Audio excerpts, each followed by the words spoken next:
విస్తరణతో టీడీపీలో అసంతృప్తి జ్వాలలు ఎగసిపడ్డాయి. అధినేత తీరుపై నేతలు ఆగ్రహం వ్యక్తం చేస్తున్నారు. క్రమశిక్షణకు మారుపేరుగా నిలిచిన పార్టీలో చోటు చేసుకుంటున్న ఈ పరిణామంతో చంద్రబాబు కూడా షాక్ అయినట్టు కనిపిస్తోంది. ఈ తిరుగుబాటును మొగ్గలోనే తుంచేయకపోతే ఎక్కడికి దారి తీస్తుందనని బాబు ఆందోళన చెందుతున్నట్లు తెలిసిందే.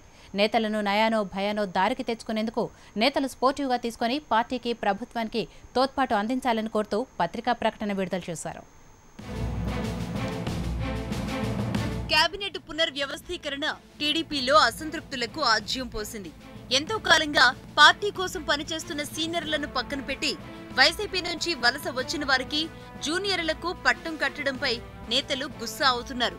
చంద్రబాబు తీరుపై ఆగ్రహించిన కొందరు రాజీనామాల బాట పడితే మరికొందరు అదే ఆలోచనతో ఉన్నట్టుగా వార్తలు వినిపిస్తున్నాయి. మంత్రివర్గ విస్తరణపై అసంతృప్తి సబబు కాదు అంటూ ముఖ్యమంత్రి చంద్రబాబు ఏకంగా పత్రికా ప్రకటన విడుదల చేయాల్సి రావడం పరిస్థితికి అద్దం పడుతోంది. పార్టీ నేతలు శ్రేణులకు టీడీపీ చరిత్ర ఘనతని వివరిస్తూ సుదీర్ఘ లేఖ రాశారు. 3.5 దశాబ్దాల పార్టీ చరిత్రలో ఎవరూ క్రమశిక్షణ ఉల్లంఘించలేదు అంటూ ఉపోద్ఘాతం ప్రారంభించారు. ఎవరికి ఏ పదవి ఇవ్వాలనేది ఎంతో ఆలోచించి అందరితో సలహా సంప్రదింపులు జరిపాక ఇవ్వడం టీడీపీ ఆనవాయితీ అని, ఇప్పుడు అదే తరహాలో మంత్రి పదవులు ఇచ్చినందువల్ల దీనిపై చర్చ అనవసరమని సూచించారు. తాను ఏరికోరి ఎంచుకున్న కొందరితో మాట్లాడి అందరితో చర్చించామనడం సబబేనా అన్నది ఆగ్రహంతో ఊగిపోతున్న అసంతృప్తుల ప్రశ్న.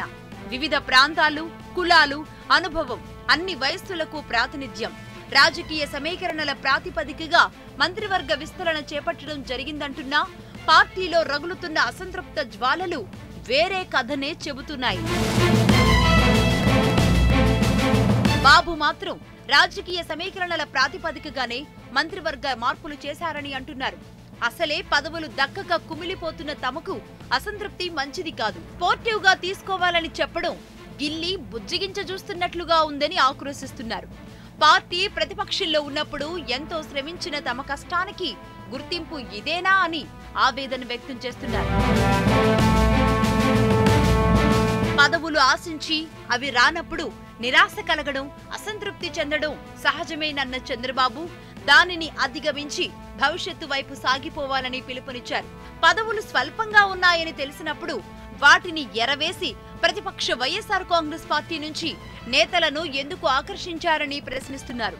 పార్టీలో ఉన్నవారికి తోడు వలస నేతలు తోడైతే సహజంగానే అందరినీ సంతృప్తి పరచడం సాధ్యం కాదని, ఎంతో రాజకీయ అనుభవం ఉన్న చంద్రబాబుకు తెలియదా అని అడుగుతున్నారు. పార్టీ వ్యవహారాలను బజారున పెట్టడం కరెక్ట్ కాదని సూచించారు చంద్రబాబు. క్రమశిక్షణ రాహిత్యానికి చోటివ్వరాదని, రాష్ట్రానికి పార్టీకి చెడ్డ పేరు తెచ్చేలా ఎవరూ ప్రవర్తించరాదని చెప్పారు. అలా సుతిమెత్తని సూచనలు చేస్తూనే క్రమశిక్షణ ఉల్లంఘిస్తే కఠినంగా వ్యవహరించాల్సి ఉంటుందని గట్టిగానే చెప్పారు. అయితే తమ్ముళ్ల తెగింపు చూస్తుంటే చంద్రబాబు నయానా భయానా ఎన్ని చెప్పినా ఇప్పట్లో ఈ అసంతృప్తి జ్వాలలు చల్లారేలా లేవు.